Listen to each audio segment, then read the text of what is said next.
तो महाराष्ट्र विधानसभा में महायुति को मिली प्रचंड जीत के बाद सूबे की सियासत में वार पलटवार की राजनीति भी देखी जा रही है। अब महाविकास अघाड़ी के नेताओं के निशाने पर ईवीएम और उत्तर प्रदेश के मुख्यमंत्री योगी आदित्यनाथ हैं। तो वहीं बीजेपी जीत की बल्ले बल्ले करती हुई प्रधानमंत्री नरेंद्र मोदी और विकास को क्रेडिट दे रही है। क्या कुछ पूरा अपडेट है, इस रिपोर्ट में आप समझेंगे।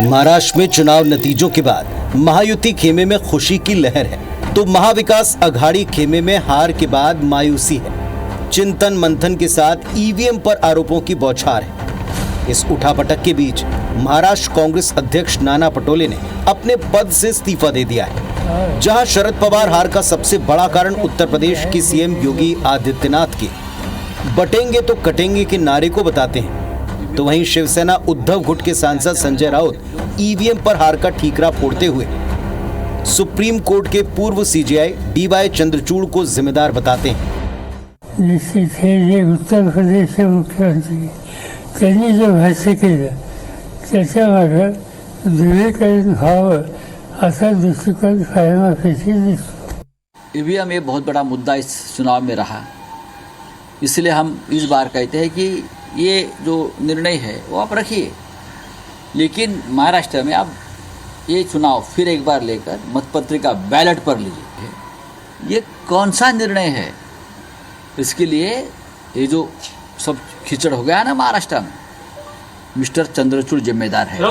संजय राउत के ईवीएम पर लगाए गए आरोपों पर महायुति के नेताओं ने पलटवार किया। कहा कि विपक्ष हार के बाद ईवीएम पर चाहे कितने भी आरोप लगा ले, लेकिन महाराष्ट्र की जनता ने प्रधानमंत्री मोदी के केंद्रीय नेतृत्व में महायुति सरकार के कामों पर अपनी मोहर लगा दी है।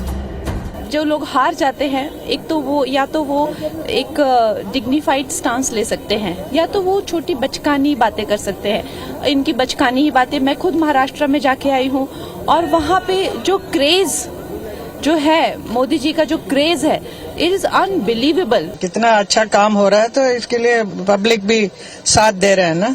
जनता को मालूम पड़ता है कि हमारे बीजेपी कितना काम करती है लोगों के लिए, तो जनता खुश है, इसके लिए देते हैं। और ये जनादेश विपक्ष को स्वीकार करना चाहिए।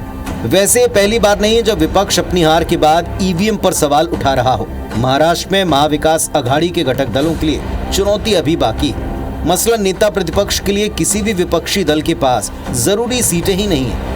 नियम के मुताबिक विधानसभा सीटों की कम से कम 10% सीटें जीतने वाली विपक्षी पार्टी को ये पद मिलता है, और ऐसे में महाविकास अघाड़ी संयुक्त नेता प्रतिपक्ष पद का दावा कर सकती है। Bureau report, IBC 24।